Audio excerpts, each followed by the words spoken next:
వచ్చినప్పుడు పుట్టపర్తిలో 100 కోట్లు పెట్టి హాస్పిటల్ కట్టినప్పుడు ఒక ఆయన మీరు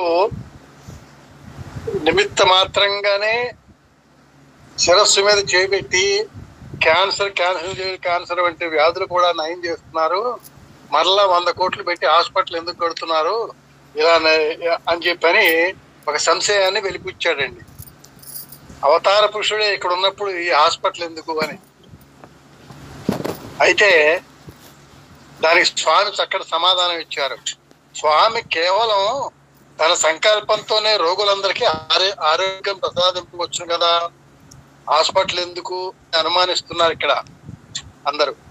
కానీ ఒక్క మాట, నాది కేవలం ఈ ఒక్క హాస్పిటల్ అనుకుంటున్నారా మీరు? ఒక వ్యక్తికి మద్రాసులో ఒక హాస్పిటల్ ఉన్నదనుకోండి, అతడు శక్తిహీనులైన పిల్లలకు వైద్యం చేసి ఆరోగ్యం ప్రసాదిస్తుంటాడు. అది కూడా నా హాస్పిటలే.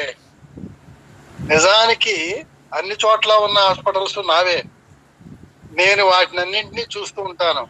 అంతెందుకు, ఎవరెవరు ఎక్కడెక్కడ నుంచి హృదయపూర్వకంగా సహాయం కోరి నన్ను ప్రార్థిస్తారో, అలాగే ఏ భాషలో పిలుస్తారో, ఏ భాష అయినా, ఏ హాస్పిటల్ నుంచి అయినా, అంతేకాదు ఇంటి నుంచి అయినా, అడవిలోనున్నా, ఆకాశంలో ఉన్న, నట్టేటనున్నా, ఎక్కడి నుంచి పిలిచినా వారందరూ నా వారే. నన్ను కేవలం ప్రశాంతి నిలయానికి మాత్రమే మీరు పరిమితం చేసుకుంటున్నారు. సరైనటువంటి భగవంతుని సరిగా అర్థం చేసుకోవట్లేదు, పరిమితంగానే అర్థం చేసుకుంటున్నారు. ప్రశాంతి నిలయంలో మాత్రమే ఉన్నాడు అనుకుంటున్నారు. ప్రశాంతి కోసం ఎవరు ఎక్కడ నుంచి ప్రార్థిస్తే అక్కడే ఒక ప్రశాంతి నిలయం ఏర్పడుతుంది. అంటే భగవంతుడిని మనం గనక స్వచ్ఛమైనటువంటి మనసుతో ప్రార్థించినప్పుడు ఆ ప్రశాంతి నిలయం మన హృదయమే అంటున్నారు. ఇంకోటి అంటున్నారు, ముఖ్య విషయం, హాస్పిటల్లో మీరు నమ్మకం ఏర్పరచడం కోసం, మీచే దివ్యత్వం గుర్తింపజేయడం కోసం, మీకున్న సంశయం తొలగించడం కోసమే సహకరిస్తుంది. హాస్పిటల్లోకి వెళ్ళి కూర్చున్న అమ్మయ్య డాక్టర్ గారు ఉంటారు, మనకు కొంత నయం అవుతుంది, డాక్టర్ ఉన్నాడు, మన ప్రాణానికి భయం లేదు అని సగం భారం డాక్టర్ మీద వేసి తీసుకెళ్ళిన వాళ్ళు స్పృహలో ఉంటే వీడికి కూడా కొంత స్వాంతన చేకూరుతుంది ఆసుపత్రికి వెళ్ళంగానే. అయితే ఇప్పుడు ఆసుపత్రికి ఎంటర్ అవుతుంటే భయం వేస్తుంది అనుకోండి, బిల్లులు చూపండి, అది కూడా అవసరమే. కొందరికి మందుల మీద, ఇంజక్షన్ల మీద నమ్మకం ఎక్కువ ఉంటుంది, కొందరికి టాబ్లెట్ల కన్నా ఇంజక్షన్ల మీద మరింత నమ్మకం ఎక్కువ. వెళ్ళంగానే సూది మంది ఇవ్వండి డాక్టర్ గారు అని అడుగుతారు. ఆ సూది మంది ఇస్తేనే వాడికి తగ్గుతుంది. అటువంటి వారికి కూడా వైద్యం అందించి తృప్తి కలిగించడమే నా విధి. వారికి ఇంకా భగవంతుని అనుగ్రహం మీద నమ్మకం దృఢం కాలేదు కనుక అటువంటి వారి కోసం ఈ హాస్పిటల్ అవసరమే అని ఆ హాస్పిటల్ అవసరాన్ని గురించి చెప్పారు. అట్లాగే ఒక్కొక్కరికి ఒక్కో రకం వైద్యం ఉంటుంది. ఒకసారి ప్రశాంతి నిలయంలో పాత హాస్పిటల్ పనిచేస్తున్న డాక్టర్ సీతారామయ్య గారు అని ఆయన ఆరోగ్యం బాగుండక గదిలో పడుకొని ఉన్నట్టండి. భగవాన్ బాబా ఆ గదికి వెళ్ళాడు, పరామర్శించాడు, దగ్గర కూర్చొని ఆపిల్ పండు మొక్కలు కోసి ఆయనకి పెట్టి వచ్చారు. ఆ సమయంలో స్వామితో పాటుగా కస్తూరి గారు ఉన్నారు. ఆయన అనిల్ కుమార్ గారి లాగా ఈయన అంతకుముందు ఉండేవాడు. కస్తూరి గారి మనసులో, ఆహా, ఈ సీతారామయ్య గారికి నడుము నొప్పి వచ్చి మంచం మీద పడుకుని ఉండటం వల్లే కదా పరమాత్ముడు వచ్చి పరామర్శించాడు, పండు కోసిచ్చాడు. ఈయనకు అనారోగ్యం అనేది ఎంత అదృష్టం కలిగించింది. స్వామి స్వయంగా గదికి వచ్చాడు, పండు మొక్కలు ఇచ్చారు.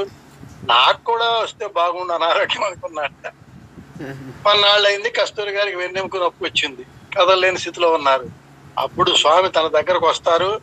ఆ నారాయణరావు గారు సీతారామ గారికి చేసినట్టు చేస్తారు అనుకుంటూ ఉండగా ఆ సమయంలో స్వామి కస్తూరి గారిని వెంటనే తన గదికి రమ్మని కబురు చేశారు. అప్పుడు స్వామి వస్తారనుకుంటే ఈయన ఏం చేశాడంటే, కస్తూరి నా దగ్గరికి రమ్మని చేశారు.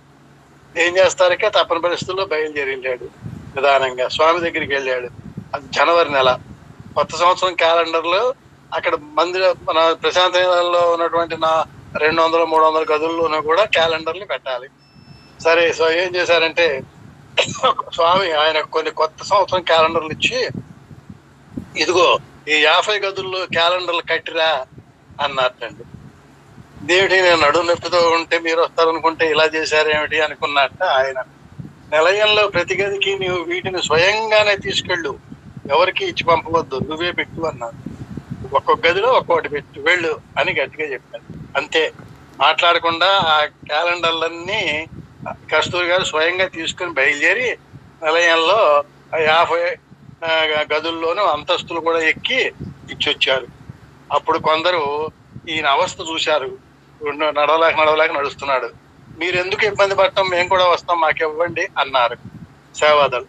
కస్తూరి గారు ఒప్పుకోలే, ఎందుకని ఈయన్ని పెట్టమన్నారు స్వామి. పోనీ కనీసం ఆ క్యాలెండర్లు కట్ అయినా మోస్తాము అన్నారు. అబ్బాయి స్వామి ఒప్పుకోరు అన్నారు. సరే, నేను ఎందుకు ఒప్పుకోలేదో వాళ్ళకేం తెలుసు అంటారు కస్తూరి గారు. చివరికి ఏమైందంటే 50 క్యాలెండర్లు తగిలిచ్చి వచ్చిన తర్వాత ఈయనకి మళ్ళా నడువు నొప్పి కనపడలేదు.